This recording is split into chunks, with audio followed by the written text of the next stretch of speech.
Hello everyone. आज का हमारा टॉपिक है higher order function, callback and asynchronous programming. साथ ही साथ हम देख रहे होंगे कि कैसे असिंक्रोनस प्रोग्रामिंग जावास्क्रिप्ट के सिंगल थ्रेडेड होने की लिमिटेशन को कंप्लीट करता है। So without any delay let's get started.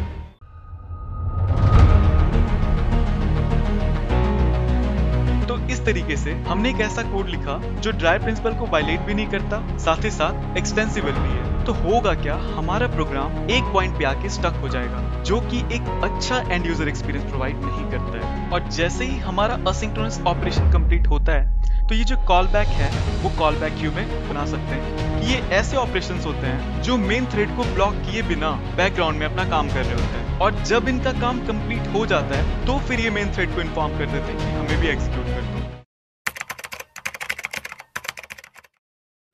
Callback functions को समझने से पहले हम एक नॉर्मल फंक्शन की बात करते हैं। अब देखो, लास्ट वीडियो में हमने देखा था कि जो भी फंक्शन हम बनाते हैं वो एक स्पेसिफिक टास्क को परफॉर्म करता है।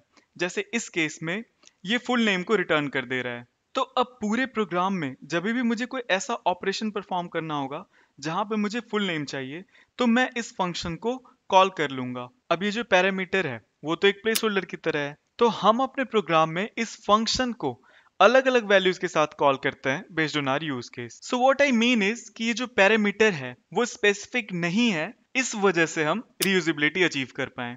अब जैसे देखो, जिस तरीके से हम किसी नंबर या फिर स्ट्रिंग को आर्गुमेंट की तरह पास करते हैं किसी फंक्शन में, उसी तरीके से हम किसी दूसरे फंक्शन को भी आर्गुमेंट की तरह पास कर सकते हैं किसी दूसरे फंक्शन में। अब ये जो फंक्शन है जो आर्गुमेंट की तरह पास हुआ है उसे हम कॉलबैक फंक्शन कहते हैं, और जो फंक्शन इसको आर्गुमेंट की तरह एक्सेप्ट करता है उसे हम हायर ऑर्डर फंक्शन कहते हैं। अब जो हायर ऑर्डर फंक्शन है अपना काम कंप्लीट करने के बाद वो कॉलबैक फंक्शन को कॉल कर देता है। अब जैसे जो डेटा हमने पास किया, हायर ऑर्डर फंक्शन उस डेटा को डेटाबेस में सेव कर देता है और कॉलबैक फंक्शन उस डेटा से पासवर्ड फील्ड रिमूव करके रिटर्न कर देता है। सो व्हाट आई मीन इज कि अगर हमें एक ऐसी फंक्शनैलिटी को इंप्लीमेंट करना है जहां पे कोई एक फंक्शन पहले एग्जीक्यूट हो जाए उसके बाद ही किसी दूसरे फंक्शन का एग्जीक्यूशन स्टार्ट हो, तो उन केसेस में हम कॉलबैक फंक्शंस का यूज कर सकते हैं।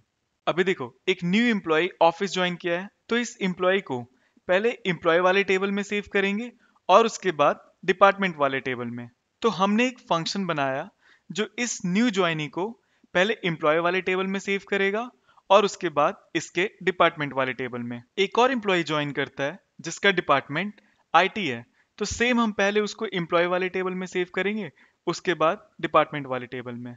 तो अगेन, सबसे पहले हमने उसे एम्प्लॉय वाले टेबल में सेव किया, उसके बाद आईटी डिपार्टमेंट वाले टेबल में सेव किया। अब इन दोनों फंक्शंस में एम्प्लॉय को एम्प्लॉय वाले टेबल में सेव करने वाला कोड कॉमन है, और इसी वजह से हम एक बेसिक प्रिंसिपल को वायलेट कर रहे हैं जिसका नाम है DRY, and it stands for do not repeat yourself. और इसका मोटिव है कि हम एक ही काम के लिए बार बार सेम कोड नहीं लिखते हैं। अब देखो, हम देखते हैं कि कॉलबैक फंक्शंस के हेल्प से हमने कैसे रीयूजेबिलिटी अचीव किया। तो जो मेन कोड था जिसके हेल्प से हम एम्प्लॉय को एम्प्लॉय वाले टेबल में सेव कर रहे थे उसको हमने HF में रख लिया, and based on the department हम अलग अलग कॉलबैक फंक्शंस पास करते हैं। जैसे जो फर्स्ट एम्प्लॉय है वो HR डिपार्टमेंट से बिलोंग करता है, तो हम वो कॉल बैक को पास करेंगे जिसके हेल्प से वो जो एम्प्लॉय है HR टेबल में ऐड हो जाए।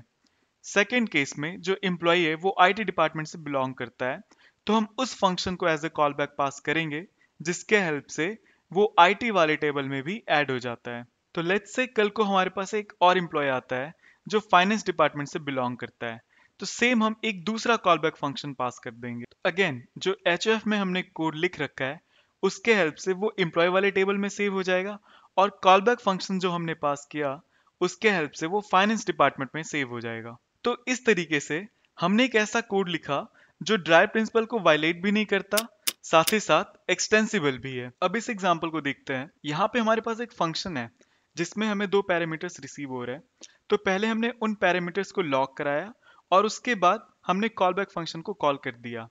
अब देखो, इन पे जो ऑपरेशन परफॉर्म करना है वो हम यूज केस के हिसाब से डिसाइड करेंगे। सो लेट्स से हमें मल्टीप्लिकेशन परफॉर्म करना है, तो हमने एक मल्टीप्लाई का फंक्शन लिख लिया और उसके बाद हम उस फंक्शन को as a callback pass कर दिए। लाइकवाइज, लेट्स से हमें डिवीजन परफॉर्म करना है, तो हमने डिवाइड का फंक्शन लिख लिया और उसे एज अ कॉलबैक पास कर लिए। तो अभी तक हमने जो भी केसेस देखा है उन सभी केसेस में कॉलबैक के लिए हम कन्वेंशनल फंक्शन का यूज कर रहे हैं, बट ये कोई हार्ड एंड फास्ट रूल नहीं है। हम एरो फंक्शंस को भी यूज कर सकते हैं। लाइकवाइज हम फंक्शन एक्सप्रेशन का भी यूज कर सकते हैं।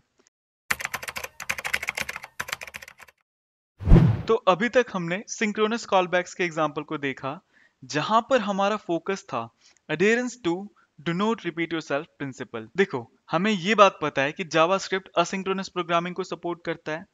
हम अभी ये देखेंगे कि कॉलबैक फंक्शंस का इन असिंक्रोनस एक्शंस में क्या रोल होता है। लेकिन उससे पहले हम synchronous programming and asynchronous programming को काफी डिटेल्ड वे में समझते हैं। देखो, हमें ये बात पता है कि जावास्क्रिप्ट एक सिंगल थ्रेडेड लैंग्वेज है, मतलब पूरे प्रोग्राम को एग्जीक्यूट कराने के लिए एक ही थ्रेड का इस्तेमाल होगा। तो इसी वजह से चीजें लाइन बाय लाइन एग्जीक्यूट होती है। जैसे सबसे पहले ये एग्जीक्यूट होगा, फिर जब ये फंक्शन कॉल होगा तो फिर ये एग्जीक्यूट होगा, उसके बाद नीचे के स्टेटमेंट्स एग्जीक्यूट होंगे। तो हर एक चीज वन बाय वन एग्जीक्यूट होता है। तो अभी हम इस कोड को एग्जीक्यूट करते हैं। देखो, लाइन नंबर 3 एग्जीक्यूट हो चुका है। उसके बाद हमने इस फंक्शन को कॉल किया है। अब इस फंक्शन के अंदर हम कोई लॉन्ग रनिंग टास्क परफॉर्म कर रहे हैं।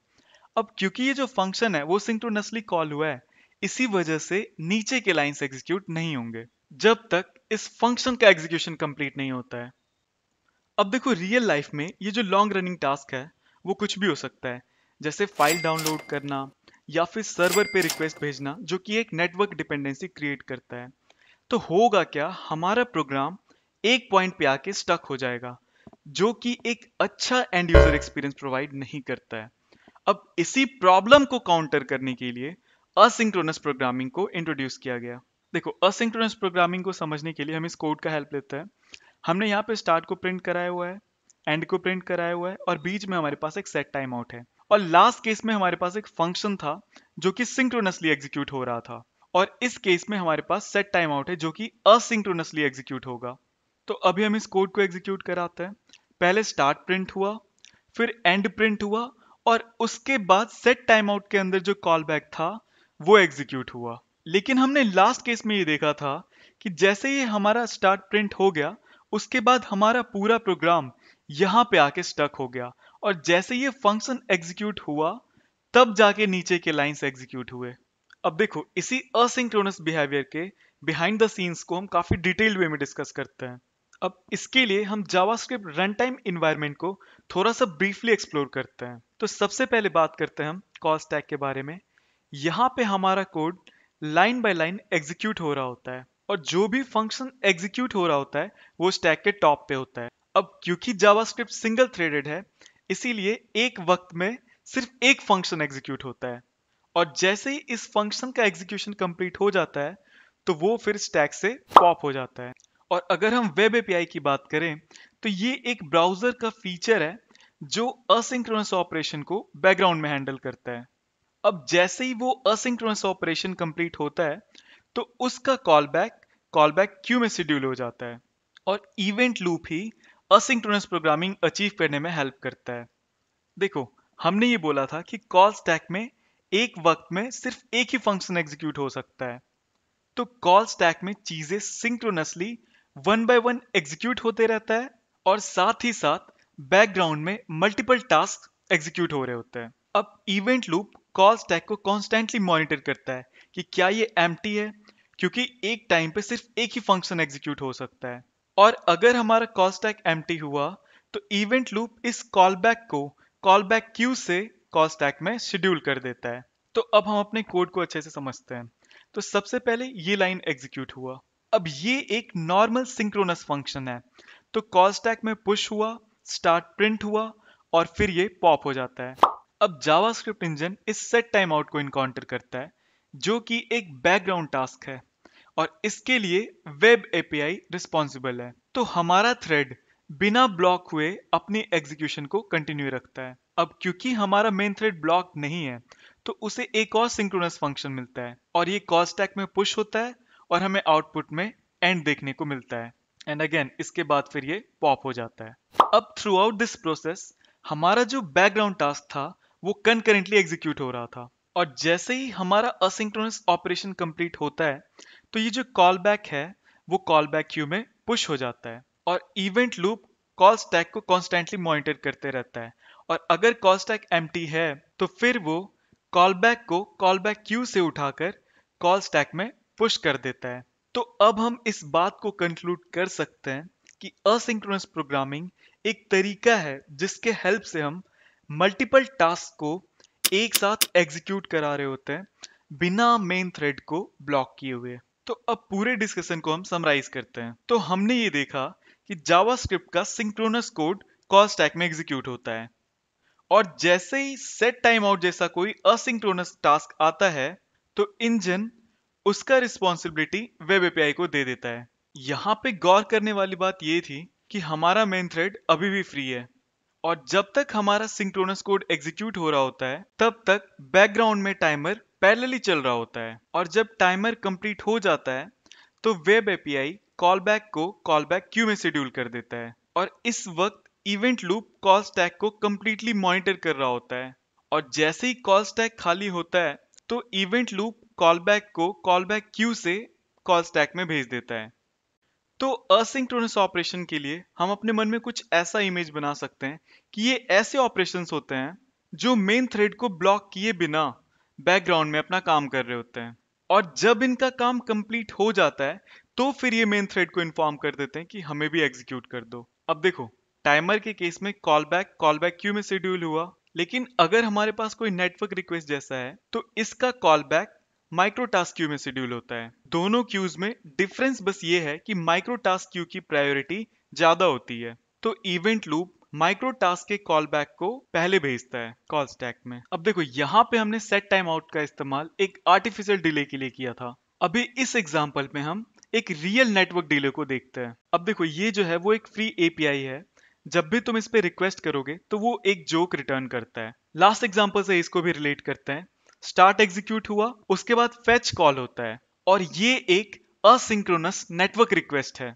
अगेन, ब्राउजर का वेब एपीआई इस नेटवर्क रिक्वेस्ट को बैकग्राउंड में भेज देता है, एंड अगेन हमारा मेन थ्रेड बिना ब्लॉक हुए आगे बढ़ जाता है। तो हम चेक कर सकते हैं, पहले स्टार्ट प्रिंट हुआ, फिर एंड प्रिंट हुआ, और जैसे ही सर्वर से डेटा आता है तो फिर डॉट देन के अंदर जो कॉल बैक था वो शेड्यूल हो जाता है, और फिर वो कॉल स्टैक में आने के बाद एग्जीक्यूट हो जाता है। लुक, ज्यादातर लोग कॉल बैक के सिंक्रोनस वाले पार्ट को काफी एम्फेसाइज करते हैं, बट मुझे लगता है कॉल बैक के असिंक्रोनस पार्ट को डिस्कस किए बिना कॉल बैक की डिस्कशन इनकम्प्लीट है, और हमने दोनों एस्पेक्ट को, synchronous as well as asynchronous, काफी डिटेल्ड वे में देखा।